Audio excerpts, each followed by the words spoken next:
प्यारे बच्चों, अब बात करते हैं एक्सरसाइज 4.2 की। फर्स्ट क्वेश्चन की डायरेक्शन देखते हैं। Find the root of the following quadratic equation. नीचे लिखी गई क्वाड्रेटिक इक्वेशन के रूट का पता लगाइए बाय फैक्टराइजेशन। फैक्टराइजेशन के जरिए पता लगाइए। देखिए, रूट जो फाइंड आउट किए जा सकते हैं वो तीन तरीके से किए जा सकते हैं। यहाँ आपसे फैक्टराइजेशन मेथड से रूट निकलवाए जा रहे हैं। देखिए, रूट कहते किसे हैं? ये इक्वेशन आपकी x के अंदर है तो x की वैल्यू को ही रूट कहते हैं। अब x की, क्योंकि ये क्वाड्रेटिक इक्वेशन है तो x की वैल्यू आपको 2 मिलेंगी। उसी तरह ये भी आपकी x में है तो यहाँ पर भी x की 2 वैल्यू मिलेंगी। तो जो x की ये वैल्यूज़ मिल रही हैं इन्हीं को हम रूट कहते हैं। ठीक है ना बच्चों? आइए अब हम फर्स्ट क्वेश्चन को इसके स्टार्ट करते हैं। देखें बच्चों, इस क्वेश्चन के अंदर हमारे पास 3 टर्म है। एक एक्स स्क्वायर वाला है, एक एक्स वाला है और एक कांस्टेंट टर्म है जिसके अंदर एक्स नहीं है। जो एक्स स्क्वायर वाला है उसका कोफिशिएंट यानी गुणांक 1 है और जो एक्स वाला है उसका गुणांक 3 है यानी कोफिशिएंट 3 है। अब आपने पहला स्टेप ये करना है कि इस 1 की यानी एक्स स्क्वायर की कोफिशिएंट की मल्टीप्लाई कर देनी है कांस्टेंट टर्म से। तो आपको यहाँ मिलेगा -10। 1 से मल्टीप्लाई करेंगे तो -10 मिल जाएगा आपको। अब आपने -10 के पॉसिबल फैक्टर लिखने हैं। देखिए, -10 के पॉसिबल फैक्टर हो सकते हैं 10 × 1 यानी प्रोडक्ट फॉर्म में जो लिखा जा सकता है। उसी तरह एक फैक्टर इसका हो सकता है 5 × 2। तो इसके अलावा कोई और फैक्टर इसका हो नहीं सकता। आप सोच रहे होंगे 1 × 10 यानी 1 × 10, तो 10 × 1 और 1 × 10 एक ही बात होती है। उसी तरह 5 × 2 और 2 × 5 भी एक ही बात होती है। अब इनमें से आपको उस फैक्टर का यूज़ करना है जिसको घटाने पर -3 बचता है। घटाने पर क्यों बचता है? जब भी आपका ये माइनस का है तो आपने इनको घटा के बनाना है बीच वाला। अगर तो ये प्लस का है तो आपने जोड़ के बनाना है बीच वाला टर्म।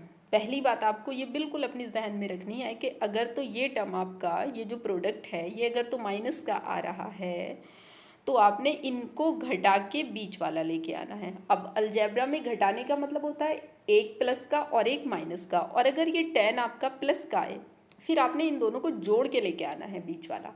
जोड़ने का मतलब अलजेब्रा में क्या होता है? दोनों के निशान एक जैसे, या तो दोनों के माइनस या दोनों के प्लस।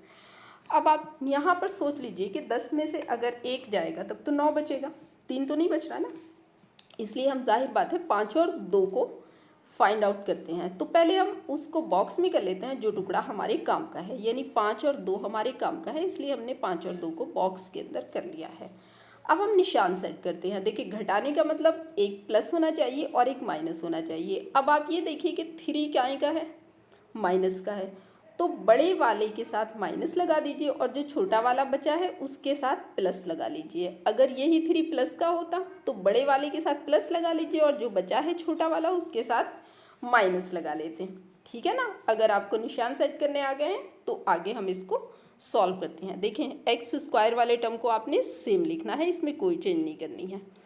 उसके बाद ये जो -3x है, अब इनके हिसाब से आप इसको तोड़ दीजिए। तो आप लिखिए इसको -5x और +2x। x लगा के लिखना है आप, क्योंकि x वालों को तोड़ रहे हैं तो इनके साथ हमने x लिखते हुए इनको ऐसे तोड़ दिया है। इसका मतलब ये हुआ कि हमने -3x को इन दोनों में तोड़ लिया है। उसके बाद -10 को लिख लीजिए और बराबर 0 लगा दीजिए। अब यहाँ पर आके हमने अपने जहन से एक लाइन लिखी है, अभी आधा सवाल हो चुका। अगर एक लाइन और आप अपने जहन से लिख देंगे तो पूरा सवाल हो जाएगा। ठीक है ना? तो यहाँ पर अगर आप चेक कर लिया कीजिए। देखिए, अगर आप -5x और 2x का अलजेब्रिक सम करते हैं, यानी निशान के हिसाब से इनको क्या किया जाएगा? घटाया जाएगा। तो कितना बचेगा आपका? -3। ऊपर भी आपका -3 है। इट मीन्स आपका क्वेश्चन बिल्कुल सही डायरेक्शन में जा रहा है। नेक्स्ट, अब कॉमन लेने वाली बात आती है। देखिए, अब आप ध्यान से कॉमन लेने को समझिए। अब 2 टर्म के आप पेयर बना लीजिए, यानी स्टार्टिंग के 2 टर्म, एंड के 2 टर्म। अब पहले आप स्टार्टिंग के 2 टर्म में से कॉमन ले लीजिए। अब कॉमन आपने कैसे लेना है? देखें, अलजेब्रिक वेरिएबल का जो कॉमन होता है, यानी x या y वाले जो भी वेरिएबल है उनका कॉमन ये होता है कि कम एक्सपोनेंट वाला कॉमन आ जाता है। मतलब आपकी यहाँ पर एक्सपोनेंट कोई नहीं है तो 1, यहाँ पर 2 है तो 1 एक्सपोनेंट आपकी कॉमन आ गई। ठीक है, अब संख्याओं में से यानी डिजिट्स में से कॉमन लेने के लिए यहाँ पर तो 1 है, यहाँ पर 5 है, तो 1 और 5 को जाहिर बात है कोई भी ऐसी डिजिट नहीं है जो एक साथ काट सके, 1 ही होगा। 1 को लिखने की हमें ज़रूरत है नहीं, तो हमने बस x कॉमन लिया है। कॉमन लेने के बाद आपने एक ब्रैकेट लगाना है।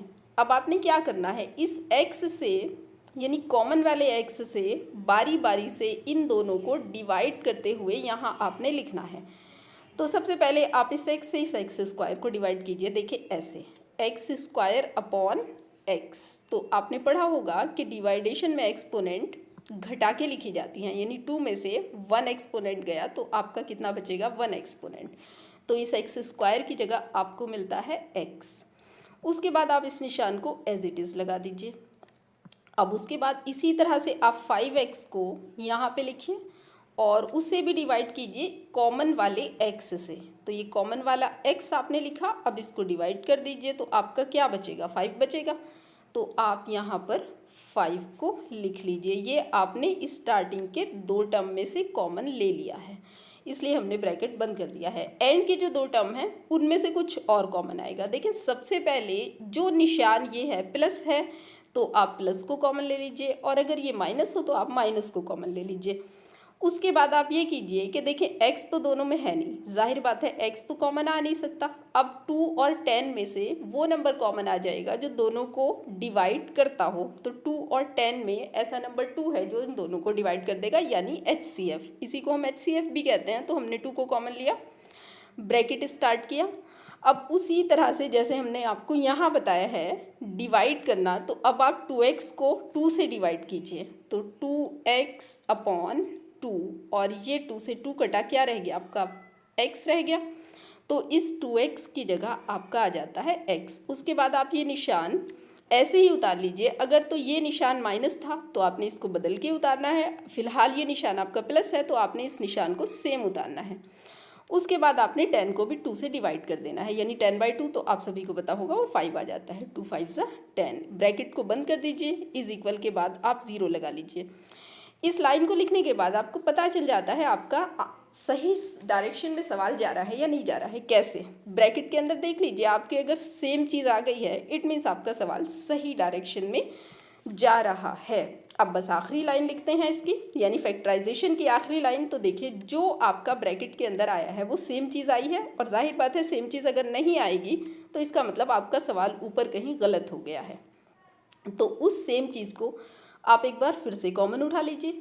अब कॉमन उठाने के बाद एक ब्रैकेट लगाते हैं। तो अगर आपने इस पूरे टर्म में से, अब ये एक टर्म माना जाएगा है ना, तो इस पूरे टर्म में से अगर ये ब्रैकेट वाली चीज़ कॉमन उठा ली है तो आप ब्रैकेट वाली चीज़ से इसको डिवाइड कर दीजिए, तो ये x बचेगा आपका। और उसके बाद प्लस के बाद इसमें से भी ये तो आपने कॉमन उठा लिया है तो आपका 2 बचा है, और इज इक्वल 0। देखें ये तो हो गया फैक्टराइजेशन। अब हमने इसके रूट को और फाइंड आउट कर लेना है। देखिए अब आप ये कीजिए कि आप लिखिए इफ़, और इफ़ के बाद इसका एक फैक्टर उठाइए और उसको 0 के बराबर इक्वेट कर दीजिए। क्या आप बता सकते हैं हमने 0 के बराबर क्यों इक्वेट किया? नेक्स्ट वीडियो में मैं आपको बता दूंगी। फिलहाल आप समझिए x की वैल्यू कैसे निकल रही है। तो x - 5 इज इक्वल टू 0। अब ये लीनियर इक्वेशन बन गई है, तो 5 को आप राइट साइड लेके जाएंगे, 0 में ऐड करेंगे तो 5 आ जाएगा, यानी एक रूट आपका आ गया है। x की इस वैल्यू को ही रूट कहा जाता है। अब हमने आपको शुरू में बताया था कि क्वाड्रेटिक इक्वेशन है तो 2 रूट आएंगे। तो अब जो दूसरा फैक्टर है उसके साथ भी आप यही कीजिए। आप लिखिए यहाँ पर इफ़, और उसके बाद दूसरे फैक्टर को 0 के बराबर इक्वेट कर दीजिए, इज इक्वल टू 0। उसके बाद आप 2 को उठाकर राइट साइड ले जाइए, तो 0 - 2, तो ये आपका 0 में से 0 के साथ आप चाहे घटाएं चाहे जोड़ें वही नंबर रहता है, तो -2 ही रहेगा। ये आपका सेकंड रूट निकल के आ गया। तो बच्चों ये हमारे पास रूट निकल के आ गए हैं। जनरली हम एक रूट को अल्फ़ा कहते हैं, एक रूट को बीटा नाम रख लेते हैं, यानी अल्फ़ा आपका 5 आया है और बीटा आपका -2 आया है। इस तरह आप किसी भी क्वाड्रेटिक इक्वेशन के रूट्स फाइंड आउट कर सकते हैं। नेक्स्ट क्वेश्चन में, नेक्स्ट वीडियो में हम आपको फिर मिलेंगे, और मैं फिर से रेकमेंड करूँगी अगर आपको साइन में बहुत ज़्यादा प्रॉब्लम है तो आप जाके साइन वाली वीडियो देख लीजिएगा, लिंक आपको कमेंट बॉक्स में मिल जाएगा। मैं हूँ आपकी टीचर फातिमा। मिलते हैं फिर एक नए क्वेश्चन के साथ।